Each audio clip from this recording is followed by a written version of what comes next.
Hello and welcome to this week's video tutorial with virtualracingschool.com for the Blancpain GT3 series on iRacing. We return to the Nürburgring for this season with the Audi RH GT3 racing on the GP circuit and more specifically the BES and WEC layouts. As ever, the lap I've driven is with default weather, with the time of day set to late afternoon to match the official series. I'll play the lap through in full before going into detail with the online analyzer after.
So that was a 1 minute 52.459. So as ever, we're on the VRS website. We've chosen data packs, and from the list we're going to choose the Audi data pack. We're going to scroll down to the Nürburgring week 6, click on that and select learn track, which is going to load the video analyzer. It's going to start playing the lap through. And again, just to summarize for those of you who haven't seen, you've got a list of sectors up here in the top left. You've got a speed trace, you've got a steering trace top right, and your brake and throttle trace along the bottom, including a summary of your inputs to the bottom left as well. And you can select between chase view, cockpit view, racing line. So to start off, we're going to select sector 1, which is always the run from the start finish line to the braking zone for turn 1. So we'll play that through. We're just going to mute the sound. Obviously you want to keep the car in a nice straight line heading towards the braking zone for turn 1. You want to be thinking about your braking point at this time. Now the circuit does kink to the right hand side just as you need to start braking, so be aware of that. Sometimes it can be beneficial to approach slightly further over to the right hand side so you can brake more in a straight line. On this particular occasion I've approached the braking zone from pretty much the left hand side of the circuit, which basically just means I'm having to maintain some steering angle under braking, which sacrifices my braking ability slightly. But because the GT3 cars have ABS, I get away with it. If it didn't have ABS, I probably would lock an inside front wheel with that steering lock under such heavy braking. So if we just play this through to the end of the first sector, we can see that I'm pretty much just after this white line. If we go back just a second there, just after the 150 marker is where you want to be hitting the brake pedal. So if we go to sector 2, we can see that I start braking to maximum capacity just before the 100 meter marker, between the 150 and the 100, but a little bit closer to the 100. If you don't want to use that as a reference, it might be worth you using the pit exit white line in the middle of the circuit where that kind of begins. I pretty much use that actually as my reference as I'm approaching the corner. So on to the actual braking application. We can see in the bottom here that I'm braking very hard, and because I'm using low friction pads now, I'm actually braking to 100%. Probably a bit more than is optimal, but you can get away with it, as I said, because of the ABS. And maintaining that brake pressure, getting the car slowed down, the trajectory that you're on will carry you more towards the outside of the circuit as you reach the end of the braking zone, which is fine as long as you don't venture onto this AstroTurf on the outside. And then towards the end of the braking zone, you need to start bleeding off, and notice how as soon as I turn in, I start bleeding off the pedal significantly, but in a really nice progressive and linear fashion. So you see I'm increasing the lock, bleeding off. That allows the car to rotate. If I didn't bleed off the brakes like that, the car wouldn't rotate. So that's allowing me to turn the car in. I was actually a little bit too late on the brakes on this particular lap, which is why I've missed the apex slightly. I say slightly, it looks like more than slight, but because the circuit drops away so much at the apex here, you can get away with a slightly too late of a turn-in. But I think the reason that I'm so heavy on the brakes is because I've realised that I'm braking a little bit too late, and I've kind of panicked a bit. So I'm heavily relying on the ABS there. So I'd probably recommend that you want to brake just a touch earlier, and that way you don't have to max out the brakes like this in order to get somewhat near to the apex. But it's still fine. The car's rotated reasonably well. In order to assist that, I've made sure I've held the brakes right into the point at which I apply the throttle, and I'm picking up the throttle as usual quite quickly, so straight to 54% there on this occasion, before then being traction limited in first gear, of course, as well, and taking my time to progressively reach full throttle, and also opening the steering as I do so. So once I've reached full throttle, my steering is nice and open, and I can feel some traction control engagement at the rear tyres, which is just helping the car rotate to the right hand side, which you want to do. You want to move the car over to the right hand side of the circuit to open up turn 2 as much as possible.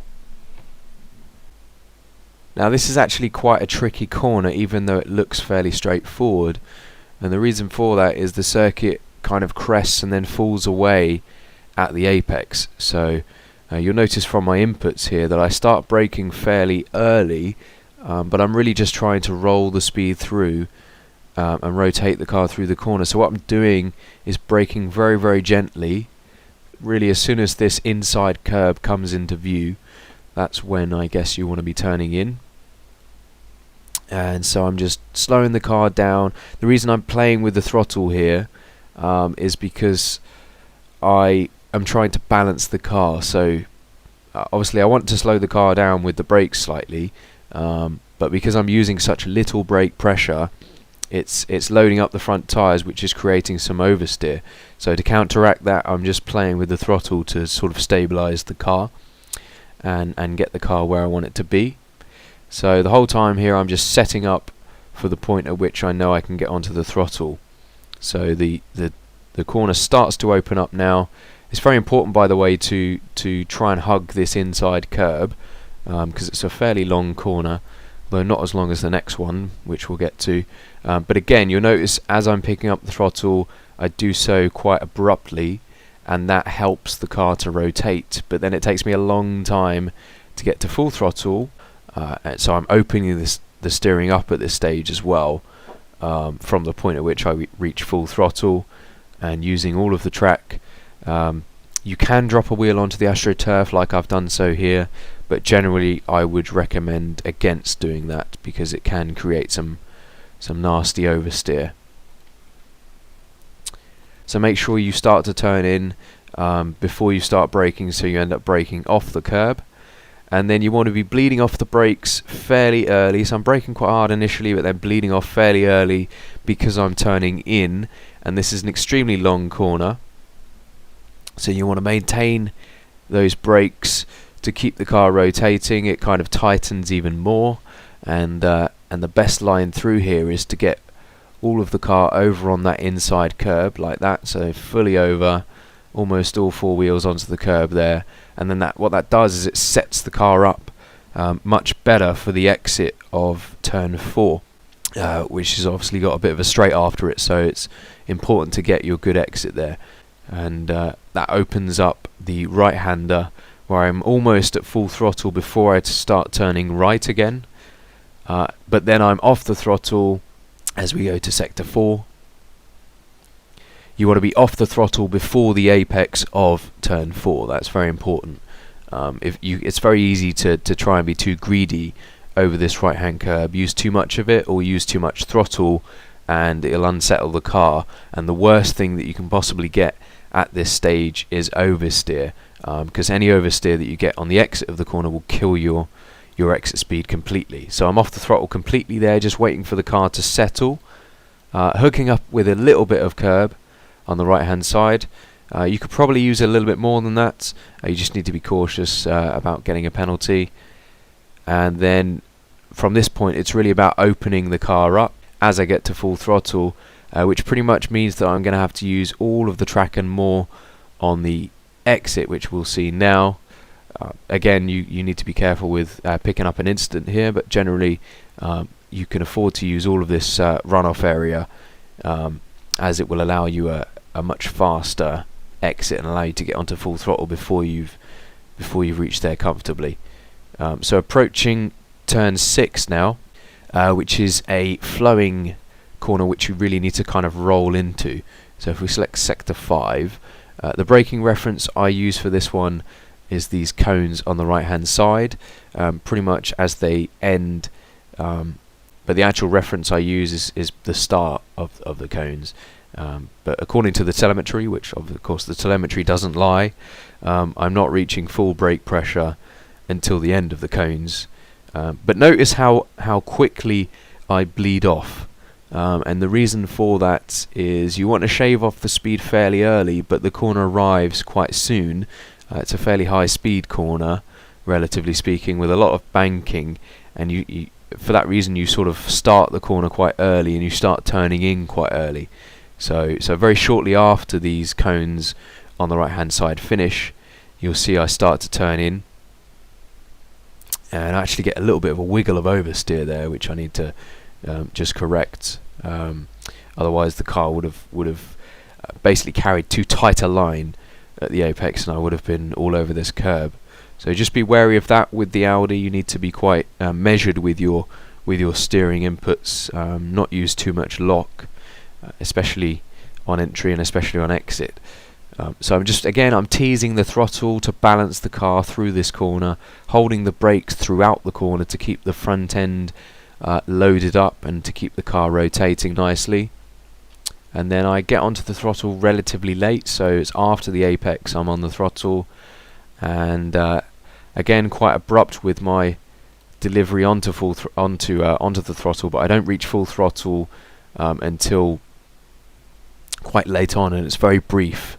And then I'm on the brakes again quite soon, and notice how in setting up for turn 7, the forward curve, I position the car over to the left hand side as much as I can when exiting 6. So because I've sacrificed a bit of throttle, because I'm still steering hard over to the left hand side, that allows me to open up the right-hander of 7, which is a little bit more important, I would say, in terms of exit speed. So you need to prioritize your exit a bit better. So by getting a wider entry like this, I'm nearly at the edge of the circuit on the brakes here. Bleeding off again, but more so than pretty much any other corner on the circuit, you need to hold those brakes into the apex. So you can see how at this point I've done most of my braking. This is pretty much just to load the front end, because you always get understeer through here for whatever reason. Maybe it's due to the banking of the corner, I'm not entirely sure, but the car does understeer a lot, and generally you find you need to slow the car down a bit more than you sort of anticipate to make it to the apex, which I've done so here. And if you manage to achieve that, if you manage to get the car into the apex like this nice and early, then that'll allow you to get on the throttle nice and early. Again, picking up the throttle very, very quickly and waiting for the car to settle, and then timing the point at which I know I can hit full throttle without lifting again, which is going to force me to use all of the track on the exit as I exit in second gear. So up onto this exit curb, that's fine. The earlier you can get on the throttle out of here, the better, basically. So even if you're up onto that curb, that's okay. So then down towards the Dunlop curve, hairpin, you want to hug the left-hand side line, of course. And then the braking zone for this one is a little bit different. You pretty much want to take a diagonal route to the apex. And the reason that you do that, if we just jump to sector 6, where we can also just check our braking reference, which is going to be just after this grey curbing on the left hand side begins. You want to be braking just after there, braking quite hard, so just bleeding off as I start to turn in. And but yeah, so my trajectory here is to take a fairly diagonal direct route to the inside of the corner. The reason for that is there's a lot of banking, as on many of the corners at this circuit. There's a lot of banking in the middle of this hairpin, and the quickest route is basically to take a direct line into the camber of the road, hook up with the camber. You can allow the car to run a little bit wide here, that's fine. So almost treat it like a double apex. It's such a long corner that you pretty much you want to be fairly tight on entry, allow the car to run a little bit wide in the middle of the corner, but then make sure that you have enough speed scrubbed off before you think about applying the throttle, so that you are on a path or a trajectory that will allow you to get back to that inside curb for the exit. So I've come back towards tracked towards the inside of the corner once again as I'm on the throttle. So by the time I reach full throttle, I'm nearly touching the curb. So again, another corner where you want to be hard on the throttle as soon as possible, even if it means using all of the exit curb, because the exit is very, very important. So I'm up onto this exit curb again, which is fine. The car's comfortably at full throttle by this stage, so you should be okay. Just be cautious as ever with the steering input, that you open the steering for the exit of the corner to reduce the likelihood of unsettling the car. So into the Schumacher S now. You'll notice on the approach here, I'm actually on the outside curbing on the entry, which is okay. It slightly opens up the approach, which is obviously what you want to do generally, but just be cautious with it. It's quite a tall curb, so when you come off the curb as you're turning in, it can sometimes upset the balance of the car when you do that. So if you feel like it's safer to avoid doing that and to stay off the curb on entry, then that's probably more for you to do that. So no real braking to speak of here, just teasing the brake pedal. I have a full lift, and if you are going to brake, make sure that you're not braking on that curb, and that you wait for the car to settle slightly before you do brake. So when I'm teasing the brakes here, it's really just to rotate the car rather than to slow the car down. because the drag on the car by lifting is already slowing the car down enough on this occasion. So very important to get your line right through here. I try and generally avoid this first curb on the inside, and also I try and get onto the throttle before I even reach the first apex. So you can see that by lifting off nice and early, I get the speed down to where I need it to be able to get hard on the throttle pretty much as I reach the first apex. And then by holding full throttle, that continues the rotation of the car. Don't get worked up on trying to maintain full throttle here. If you need to lift slightly, that's perfectly okay. But if you do get your line nailed and you do hook up perfectly with that first apex, then you should be able to maintain full throttle. Just keep your steering nice and balanced and to a minimum. Allow the car to use this second curb. It's quite flat, relatively speaking, so you can use a lot of it. And just be aware that when you come off, there's a few bumps as the car lands. You can get the car unsettled on the exit. So again, use all of the track available to try and avoid unsettling the car. And then heading over towards turn 11, obviously gradually bring the car over to the right hand side, thinking about the braking zone, which is going to be just before this 100 marker on the right hand side. Again, braking quite hard initially. That's actually quite significantly before the 100 meter marker. And the reason for that is you want to get your braking done fairly soon, so you can start to turn in reasonably early. So get your braking done. Don't turn in just yet. Wait until you at least pass that white split time line just there. We just have a look at that. So I've passed over that line. Now you can afford to turn in, and then gradually bleed off the brakes, but don't let go of the brakes completely.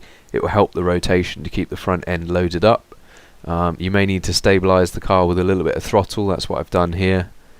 And if you can hook up with this inside curb, that's great. And then try and pick up the throttle as early as you can.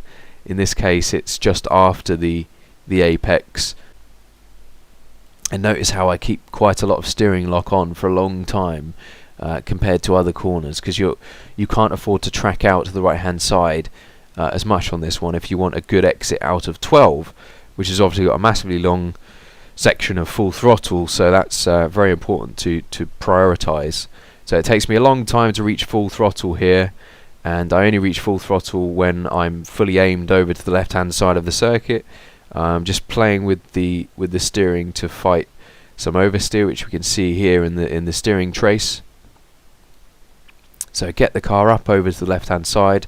Just be cautious of dropping a wheel onto the grass on the outside here. That can be easy to catch you out. But as soon as you're sort of near the outside of the corner, you can start to consider your approach into turn 12. Which is a very, very long corner, and it's got heavy amounts of banking, which seems to create a bit of understeer, even though it gives you more grip overall. So just thinking about scrubbing the speed off gradually and gently, teasing the brakes, and then it's just a balancing act. So you notice on the entry here, the whole entry phase, I'm basically just playing with the pedals, just trying to get my line absolutely right. And what I'm basically doing is trying to set the car up perfectly to get onto the throttle quite hard and in a sort of committed fashion. I don't quite achieve that on this lap because I have a slight lift after I've already committed to the throttle. So if we just play that through now. So just teasing the brakes, getting the car rotated, waiting. Now I'm on the throttle as I apex, and then I'm going to have to be forced to use all of the track on the exit. Probably was a little bit too greedy with the throttle, which is why the car was a bit understeery there on the exit. And you'll see just how much of the curb I end up using here. I'm almost into the gravel there, but just about get away with it, fortunately. So through the right hander of 13, obviously flat out, just keep the steering nice and and minimal, so you don't scrub too much speed off. Gradually bring the car over to the right hand side for the braking into the chicane. Now, braking zone is going to be just after the 100 marker there. So if we select sector 10, it's a fairly high speed chicane. It's quite fun, to be honest. You tend to get a little bit of oversteer as you exit it, so just be aware of that. But braking, you're going to be braking just after the 100 marker, as I said, keeping the car over to the right hand side in a straight line, waiting for the speed to come down. And then as you bleed off the brakes, you want to be turning in. I don't really have a reference here, if I'm completely honest. The important thing is that you use as much curb throughout this chicane without picking up an incident. So if we switch to chase camera, I'll try and show you just how much you can get away with. You can probably get away with a tiny bit more than that, but it's very difficult to tell at the time. And notice on the entry again, I'm just playing with the throttle, playing with the brakes to balance the car as I enter here, just to get the car set up for the exit. And you'll see here that as I feed the throttle in, I'm a lot more progressive than normal, but I do reach full throttle relatively early. So just timing is pretty much key. A little bit conservative through the right hand side of the chicane here. Could probably use slightly more curve than that. Still a good line overall. And you'll notice the car does have a tendency to sort of oversteer as you exit, which is why I've had a bleed off the throttle, which I do recommend. If you try and go flat out through the exit, you might end up in trouble. As it happens, I do actually make it up onto this exit curb, which is okay. The important thing is that you're off the exit curb when you start braking for the final corner. So I've just landed. Pretty much as I land, I'm on the brakes again, bleeding off fairly early. You can actually turn in fairly soon for this corner. You should obviously have a relatively late apex, but the corner opens up on the exit, so you, in reality, you actually have a fairly early turn in, and that way you pick up with the apex pretty much where this pit wall begins. You have to make sure that you hook up with that, be patient, and then allow you to pick up the throttle nice and early. So again, you'll see a similar situation throughout all of these corners with the Audi, where I'm braking hard, bleeding off, and then there's a period on at the end of the braking zone where I'm just playing with the brake and the throttle just to balance the car. I want the car to rotate, which is what I'm using the brakes for, but sometimes I overdo it, which is why I need to just ease into the throttle to stabilize and counteract any over rotation. So pick up the throttle nice and early if you can, waiting for the car to settle first. It's done so, and then full throttle before you reach the exit and open that steering up, and basically just get as hard and as early on the throttle as you possibly can, opening the car up, using all of that exit curb, just being aware of not running into the gravel on the exit as you reach the end of the lap. You can find all setups, replays and telemetry for your own use and analysis on virtualracingschool.com, where you can also book one-on-one tuition with top drivers from the likes of Commander Simsport and Team Redline. Good luck for this week, and feel free to post any questions or comments below. Thanks for watching.